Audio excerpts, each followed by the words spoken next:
स्त्री का घर। तुम्हें कितनी बार बताया गया है, मेरे तैयार होने से पहले मेरा लंच तैयार हो जाना चाहिए। शादी के 25 साल बाद भी मुझे क्यों बार बार एक ही बात बतानी है लता? तुम तो आराम से घर पर रहोगी, मुझे काम पर जाना है। तुम हो कि हमेशा बेवकूफ़ जैसी हरकत करती हो। इन कटु शब्दों में अपना क्रोध मिटाते हुए, गीला तौलिया कुर्सी पर फेंकते हुए प्रशांत क्रोध से लता की तरफ देखने लगा। लता के लिए प्रशांत का यह बेवजह का क्रोध कोई नई बात नहीं थी।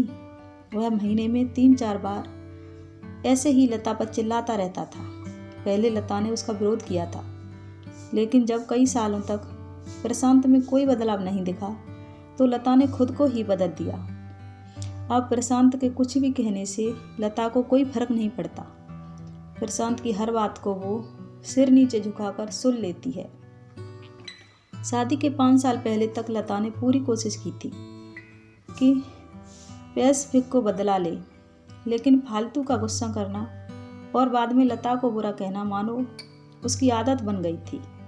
कोई भी वाद विवाद होता है तो प्रशांत लाइव लता को बोल देता है, अगर मैं अच्छा नहीं लगता तो अपने मायके क्यों नहीं जाती, क्यों रहती है मेरे साथ? इतना कुछ होने के बावजूद लता प्रशांत के साथ रहती थी, क्योंकि उसे अपनी बेटी की फिक्र थी। और उसने यह भी कहा कि वह अपने बूढ़े हो चुके माँ बाप को इस उम्र में परेशान नहीं करना चाहती थी। समाज और लोग क्या कहेंगे, यह भी उसे दिखाई दे रहा था। इतनी पढ़ी लिखी भी तो नहीं थी कि खुद जाकर कोई नौकरी कर सके और अपना और अपनी बेटी का पालन पोषण कर सके। लता को अब अपना फिक्र नहीं था, उसको फिक्र थी तो बस अपनी बेटी की। लता नहीं चाहती थी कि पत्नी के झगड़े की वजह से काव्या डिस्टर्ब हो। काव्या की पढ़ाई पूरी तरह हो चुकी थी, उसके लिए अब शादी के रिश्ते आने लगे थे। कई रिश्तों को काव्या ठुकरा चुकी थी। 2-3 महीने बाद एक अच्छा रिश्ता आया। ऊंचाई और पहचान, लड़के के बहुत सारे गुण थे। प्रशांत एक शाम अपनी बेटी के पास आता है और बताता है, काव्या बहुत अच्छा लड़का है, पढ़ा लिखा है, बड़ा घर है, बहुत अच्छी नौकरी है। ऐसे रिश्ते बार बार नहीं आते बेटा, इस बार मना मत करना। काव्या अपने पिता से ज़्यादा बात नहीं करती थी, शायद डरती थी या शायद द्वेष था, लेकिन आज वो अपनी पूरी हिम्मत लगाकर बोली, मैं अभी शादी नहीं करना चाहती पापा, मैं काम करना चाहती हूँ, खुद अपने पैरों पर खड़ा होना चाहती हूँ। हाँ, तो इसमें कौन सी बड़ी बात है? मैं लड़के से बात करता हूँ, वह खुद किसी बात के लिए नहीं रोकेगा। तुम शादी के बाद भी नौकरी कर सकती हो, वह तुम्हें नौकरी के लिए परमिशन दे देगा। प्रशांत बोला, मेरा काम करना या ना करना उसके मिशन पर डिपेंड क्यों करेगा पापा? काव्या ने पूछा। मैं कह रहा हूँ ना, तुम्हें किसी भी चीज़ की कमी नहीं होगी। ऐसे रिश्ते बार बार नहीं आते, इसे ठुकराओ मत, बहुत खुश रहोगी तुम वहाँ। प्रशांत बोला, पापा क्या मैं उतना ही खुश रहूँगी जितने लोग इस घर में खुश रहते हैं? काव्या ने तंज कसते हुए कहा, आज तुम जवान को ज़्यादा नहीं चला रही हो? प्रशांत घबराहट से आंखें बड़ी करते हुए बोला, पापा मुझे शादी ही नहीं करनी है, क्योंकि शादी के बाद अगर वह लड़का तुम्हारे जैसा निकला तो मैं क्या करूँगी? कहीं वह नाराज न हो जाए। मेरी तबीयत जैसी भी हो उसे कोई परवाह नहीं।